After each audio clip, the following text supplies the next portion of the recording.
Halo semuanya, kembali lagi bersama saya Madianto dengan tema minimalis Indonesia. Kali ini kita akan membahas tentang lagom, gaya hidup minimalis ala orang Swedia. Bicara tentang gaya hidup, ternyata Swedia punya patokan tersendiri dalam menjalani hidup, yaitu lagom. Meskipun namanya unik, maknanya tidak jauh dari kehidupan sehari-hari, yakni bergaya hidup sederhana dengan prinsip yang cukup. Jika diartikan secara bebas, gaya hidup lagom itu artinya cukup atau tidak terlalu banyak, dan juga tidak terlalu sedikit. Filosofi ini mereka gunakan untuk segala hal dalam hidup, mulai dari makanan, pakaian, hingga pekerjaan. Anne Brons, seorang penulis buku berjudul Life Lagom, menjelaskan jika lagom bisa dijadikan patokan untuk hidup yang lebih seimbang. Ada banyak cara yang bisa kamu lakukan untuk menjalani gaya hidup lagom. Salah satunya adalah mulai menyeleksi barang-barang yang memenuhi rumah seperti pakaian. Kamu bisa mulai mengeluarkan isi lemari pakaianmu dari baju-baju lama yang sebenarnya tidak terlalu kamu butuhkan.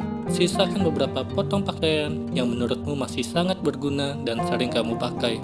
Dengan cara ini, kamu sudah masuk dalam tahap awal gaya hidup lagom. Selanjutnya, kamu bisa menyeimbangkan antara pekerjaan dan kehidupan pribadi serta kehidupan sosialmu. Prinsip kerja keras bagai kuda ternyata tidak berlaku di sini. Jika selama ini kerja keras selalu identik dengan lembur, orang Swedia justru berpikir sebaliknya. Jika kamu bekerja melebihi jam yang ditentukan, bisa jadi itu bukan kerja keras, tapi bekerja dengan tidak efisien. Mereka percaya jika setiap individu sudah bekerja sesuai porsinya, pekerjaan mereka akan selesai tepat waktu. Kerja lembur hanya akan membuat pegawai kelelahan dan hasilnya tidak maksimal. Begitulah kurang lebih intinya. Dengan pekerjaan yang selesai tepat waktu, kamu bisa mengambil jeda untuk waktu menyendiri dan beristirahat. Keseimbangan yang seperti inilah yang menjadi rujukan gaya hidup lagom dalam dunia kerja. Setelah menyeimbangkan urusan pekerjaan, lalu apalagi yang bisa dilakukan untuk mengadaptasi gaya hidup lagom? Mudah saja, kamu cukup menjadi pendengar yang baik. Ini dalam arti yang sebenarnya. Seperti tidak ada adegan memotong pembicaraan orang lain, apalagi menginterupsi ketika pembicaraan sedang berlangsung. Orang Swedia memang terkenal dengan sifatnya yang dingin dan tidak terlalu banyak bicara. Namun bisa jadi hal inilah yang membawa mereka sebagai pendengar yang baik. Bahkan saking sabarnya mendengarkan obrolan tanpa menyela, orang Swedia sudah kebal dengan istilah awkward silence, yaitu situasi di mana ada jeda atau kesunyian di tengah percakapan. Adapun 3 fakta lagom yang membuat hidup jadi lebih seimbang adalah yang pertama, tidak ada yang berlebihan. Lagom mengajarkan untuk tidak berlebihan dalam segala hal. Bekerja penting, tapi tidak sampai gila kerja. Menikmati makan dan liburan itu penting, tapi tidak ada yang serba mahal. Intinya, lagom harus menghindari stres dalam artian kerja iya, menghibur diri pun iya. Kedua, introspeksi diri. Setiap akan mengerjakan sesuatu, berpikirlah apakah hal ini sudah cukup baik. Misalnya, perlukah kamu mengurangi anggaran keinginan agar punya dana lebih besar untuk investasi? Haruskah tidak liburan demi wisata ke luar negeri? Hitung mana yang lebih membahagiakanmu untuk masa depan. Ketiga, memperhatikan hal kecil. Banyak hal kecil yang kerap diabaikan orang padahal punya manfaat besar dalam hidupnya. Salah satunya, memberi atau bersedekah. Kamu bisa memulainya dengan menyebarkan kebahagiaan seperti memberikan tips ke supir ojek online yang sudah mengantar pesananmu, memberi pujian kepada anggota tim, mengucapkan terima kasih pada yang memberi perhatian, ataupun berdonasi kepada sesama yang kurang mampu. 3 hal tadi diyakini Anne Brons memiliki dampak besar kepada kehidupan seseorang. Mungkin proses awalnya akan tidak mudah, tetapi sepadan dengan kebahagiaan dan kepuasan hidup yang akan kamu rasakan. Mari membuat hidup lebih simpel, anti lebay, dan tidak boros. Jika kamu ingin menerapkan gaya hidup lagom, kamu bisa sabar dan konsisten dalam menerapkannya, sehingga kamu akan mendapatkan hidup yang lebih seimbang seperti orang Swedia. Kali ini kita akan membahas 5 langkah menerapkan kakeibo, seni menabung ala orang Jepang. Menabung mungkin terdengar seperti kegiatan yang sederhana, tapi pada kenyataannya, praktik ini tak mudah untuk diterapkan. Selalu saja ada godaan yang membuat kita ingin menghabiskan uang untuk kesenangan tertentu. Jika kamu termasuk individu yang belum menemukan cara menabung yang cocok, mungkin kamu bisa mencoba metode yang satu ini. Dikutip dari Yahoo pada awal 1900-an, ada jurnalis perempuan pertama dari Jepang, Hati Matoko, yang menemukan sistem yang disebut Kakeibo atau jurnal penganggaran. Ia menulisnya untuk membantu para perempuan yang sibuk mengatur keuangannya. Lebih dari seabad atau 100 tahun kemudian, filosofi tersebut telah diterjemahkan ke dalam bahasa Inggris oleh Fumiko Chiba dalam buku Kakeibo, The Japanese Art of Saving Money. Konsepnya adalah duduk dengan jurnalmu, kemudian merencanakan apa yang akan kamu lakukan. Mulai dari membelanjakan uang, menabung, dan mencatat apa yang perlu kamu lakukan untuk mencapai tujuan yang telah ditetapkan. Berikut adalah 5 langkah dasar yang bisa menjadi panduan untuk kamu yang ingin memulai menerapkan Kakeibo. Yang pertama, fokus pada pengeluaran, bukan simpanan. Filosofi Kakeibo mengatakan, untuk menabung dengan baik, kita perlu membelanjakan uang dengan baik. Karena kita bekerja keras untuk menghasilkan uang, tentunya kita juga harus bisa menikmati hidup. Hal ini perlu kami ingat ketika menabung. Artinya ketika kamu memandang aktivitas menabung sebagai suatu keharusan, itu akan menjadi sebuah tugas. Tetapi jika kamu memandangnya sebagai sesuatu yang akan membantumu untuk membelanjakan sesuatu yang ingin kamu belanjakan, maka akan ada dorongan untuk menabung. Kedua, catat semuanya. Ketika kamu mengelola sebuah jurnal penganggaran, pada dasarnya yang kamu lakukan adalah mencatat jumlah pengeluaran. Menurut Fumiko Chiba, akan cukup membantu jika kamu menjauhkan teknologi dari proses ini. Alih-alih memasukkan angka di aplikasi ponsel, cobalah untuk menuliskannya dengan pena di sebuah jurnal fisik. Dengan melakukan itu, kamu akan memberikan dirimu sendiri waktu dan ruang untuk melihat pengeluaran secara detail.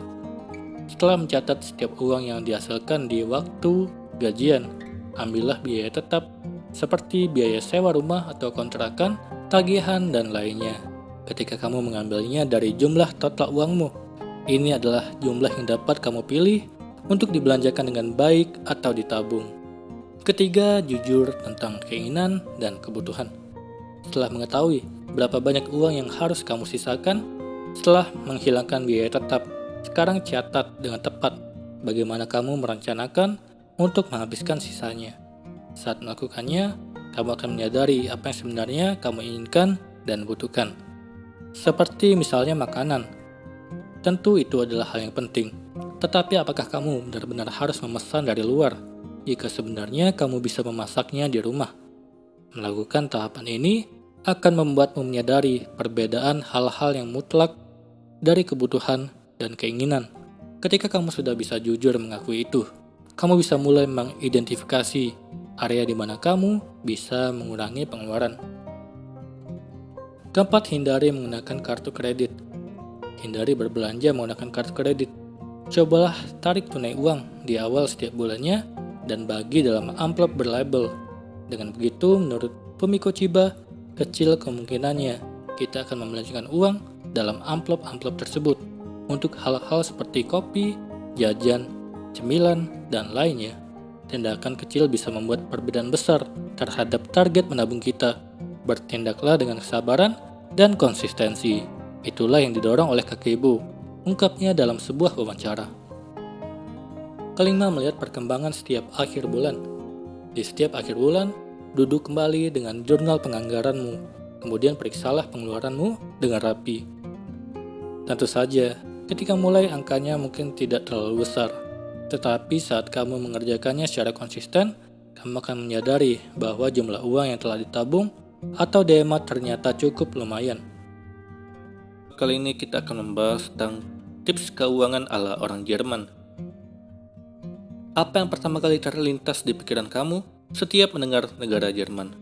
Kebanyakan dari kita pasti akan menjawab bahwa Jerman adalah negara maju dengan teknologi yang canggih dan akses pendidikannya yang inklusif untuk pelajar dari negara manapun.